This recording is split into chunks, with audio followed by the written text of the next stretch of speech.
See, I'll do the best I can. I'm Dan, and I'm going to be talking today about an artist named Sebastian Duverge. He and I have been collaborating for about 7 years now. He hired me to help him get his art business off the ground.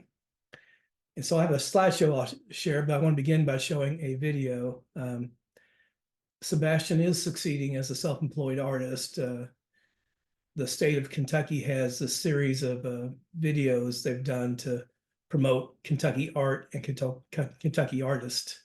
And they did one for Sebastian. So I'm going to try to begin by sharing that. Sebastian is a Louisville artist. I've known him for about 5 years now, and he's a great guy. He's easygoing. He likes getting out in the woods. My name is DanTrabue. I'm an employment specialist, and Sebastian and I have been collaborating together on art for over 5 years now. While Sebastian is bilingual, he doesn't tend to talk too much, but he does communicate an awful lot with his art. People can see or have a sense of what Sebastian is seeing and feeling in the world, and I think they get that perfectly fine. Where were you born? I'm born in New York City. I lived in Kentucky for most of my life. Sebastian's family is from the Dominican Republic, and when I began working with Sebastian, he told me about that, and we explored Dominican art and artists. We found Candido Bido, who has a similar style to Sebastian, and who in turn I think influenced Sebastian as we explored his art, with just a lot of portraits with bright colors behind them and textured skies and backgrounds. He also told me about these trees that grew in the Dominican Republic that were these bright green trees with beautiful red flowers on them. And I think just seeing those colors in nature inspires and influences Sebastian. Sebastian is especially known for a couple of styles. They included him in Kentucky Crafted because of his watercolor tile mosaics, where he uses watercolor paper and marker colors to create little tiles, and then he uses those to make mosaics. Sebastian's art tends to be very bright and colorful, full of life, brings people joy looking at his pictures. In addition to the mosaics, Sebastian also does paper weavings, and in that he'll oftentimes start with drawing the same picture twice and cutting those pictures into strips and then weaving them together. Sebastian is all the time just watching and observing and listening to what's going on around him. He's a very tactile person too. If he's walking through a field, his hands drifting through the grass, or rubbing the tree bark as he walks past it. And I think he's just making notes of nature and what's going on around him. I like to draw trees and leaves and birds and things I see outside. The time that I've known Sebastian, we've gone to like Cherokee Park a lot, or the other local parks. Louisville's got a wealth of green spaces, and we like to spend our time there. We'll take hikes. 2 years ago, he started working here at Art Sanctuary, and Art Sanctuary is a place where other artists also have studios, and it's just been a very creative and collaborative sort of space where people interact and support one another. So he receives a lot of support from people in Kentucky and in Louisville.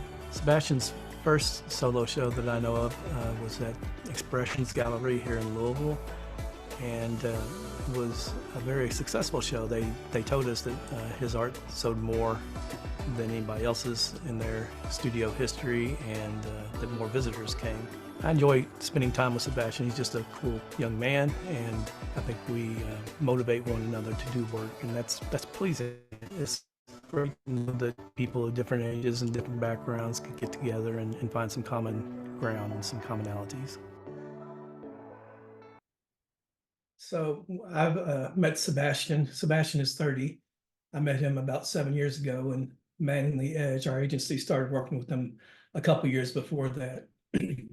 Sebastian is someone who had always done art in his life. He got a lot of support from his mother and his family to work on art, and so it's just been a heavy part of his life. The picture on the left in the middle, pencil drawing, that's Sebastian, self-portrait he drew of himself while in high school. then the rest of these drawings are drawings that he made for me the first months that we started working together. And during that time, I was just getting to know Sebastian and his styles and his strengths. We made trips to art museums.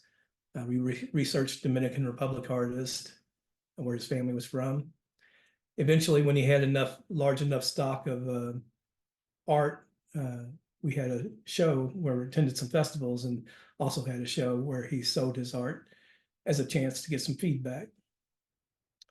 And those all went very well. As I mentioned, his family is from Dominican Republic, and Candido Bido is those top two drawings or paintings are his artwork. And it was similar in style to what Sebastian did. And so he sort of used that as a model to think about what he likes about Bido's art and what he doesn't like. For instance, he really did not like Bido's black eyes. So he never drew anything like that. But he went on and sort of tried to up his game a little bit with our support. He was thinking through, how can I make this even better? I think Beth Mount might have this lady with the green face and purple dress, Trixie. It's one of his drawings. In the bottom left there, that's his drawing of Kamala Harris. So as we started working with Sebastian, some of the obstacles we tried to overcome and some of the challenges we met were, first of all, devaluation. Sebastian does his art in a sort of a folk art style, sort of a unpolished, not professional, not high grade art, but just folk art style. But because he's on the autism spectrum, and for other reasons, he's at risk of being devalued and marginalized. And so these early drawings, the top two there, were some of his early paintings they did while we were working together. And we wanted him, and those are lovely art as far as they go themselves, and people like his art. But we're always battling of, we don't want people to say, oh, he's an artist with autism, he's an artist with disability, let's buy his art. He is an artist who's Latino and who's young and whose family's from Dominican Republic, and he's also on the autism spectrum. We're not hiding his disability, but it's not, we don't want people, don't want people to buy out of sympathy. Another obstacle is a lot of times, almost every time I would be talking about Sebastian, they would say, oh, he's got a disability. There's this group of disabled artists that I'll meet, and they work together. You should take them there. And that's an example of congregation where we try to avoid that, because Sebastian is an individual. We're promoting Sebastian, the artist, not Sebastian, a group of one in a group of folks with disabilities. We helped Sebastian think about his competency and his consistency of his drawing. And of course, he's wanting to do art as his career. And art is just a hard career to do. It's they don't call them starving artists for nothing. We had vocational rehabilitation hoops to jump through. It took us 5 years to get through and get approved for this business plan for Sebastian to be a self-employed artist. And then Sebastian's team of supporters and friends included a lot of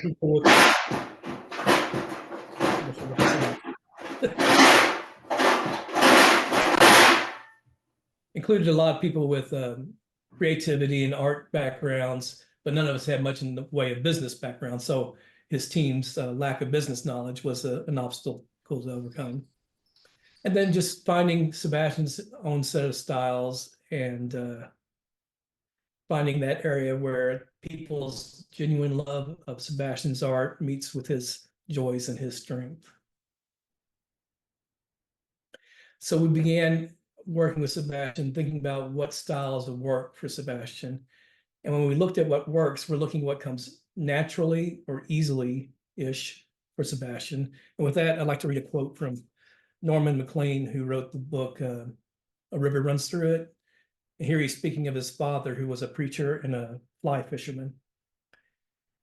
To him, all good things, trout as well as eternal salvation, came by grace, and grace comes by art, and art does not come easy. And I've always really liked that quote. And so when in relation to Sebastian's art, of course, art is not easy. It's work and it's what he's doing.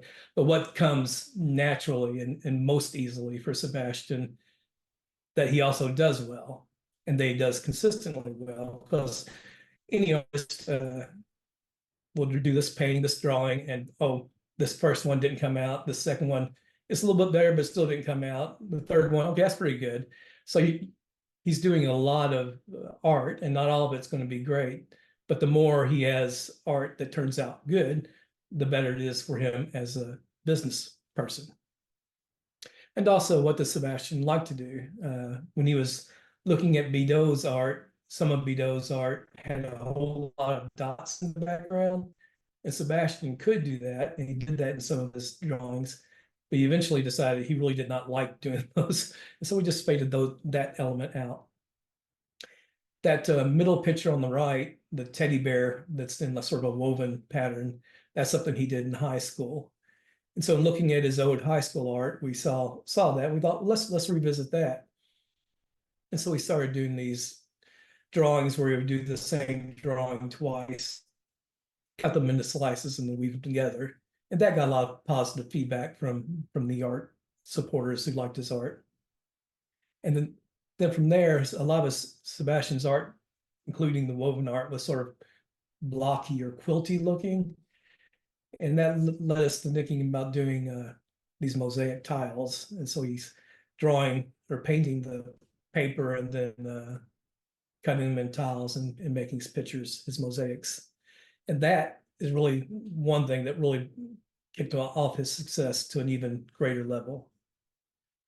When he started doing those mosaics, Kentucky Crafted noticed those. Kentucky Crafted is a Kentucky Arts Center or Kentucky Arts Council organization that promotes Kentucky arts. They're the people who helped get that video made to promote Sebastian's art.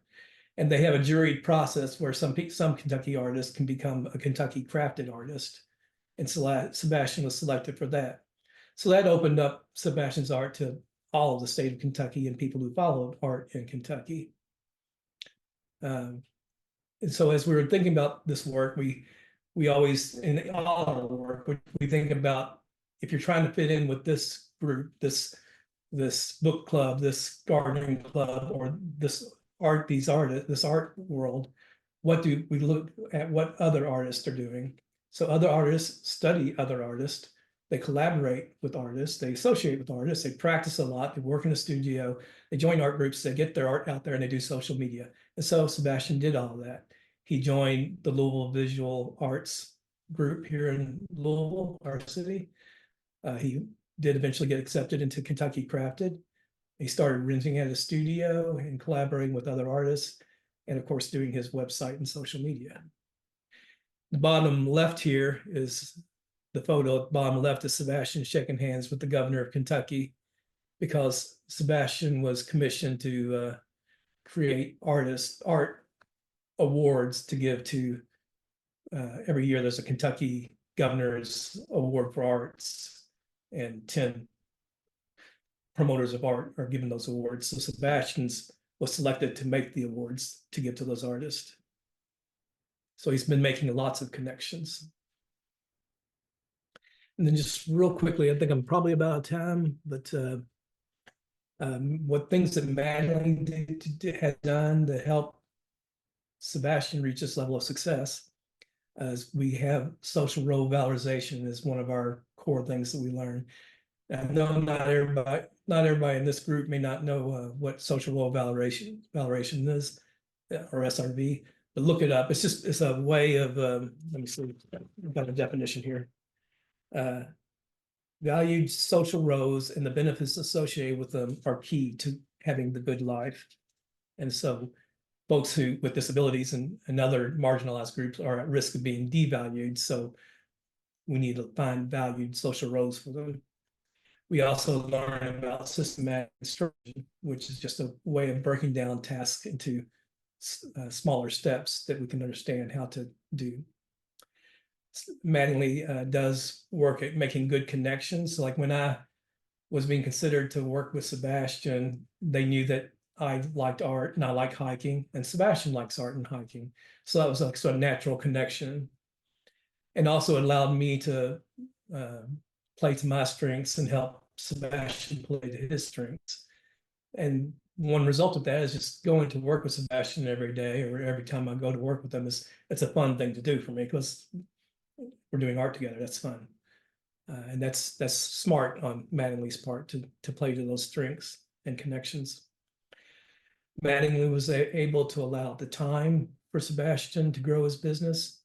It took us, again, 5 years and a lot of hours to get to the point where Sebastian's making money at his art.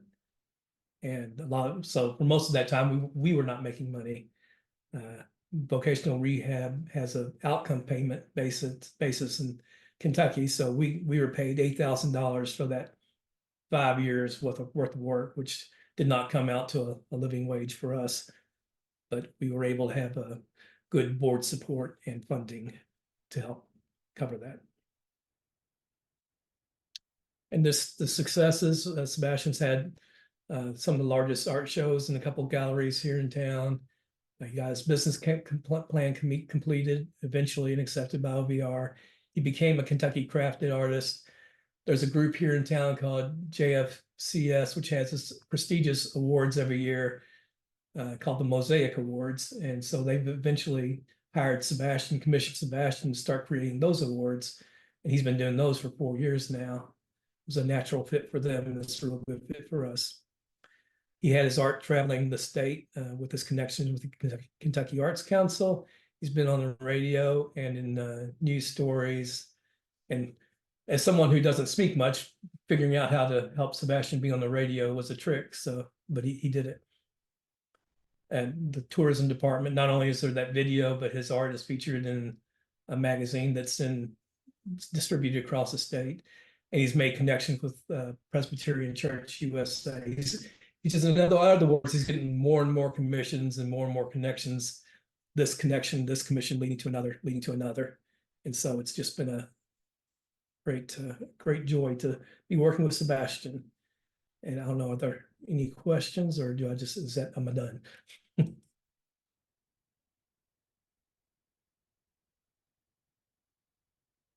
Oh, thank you, Dan. That was a remarkable story.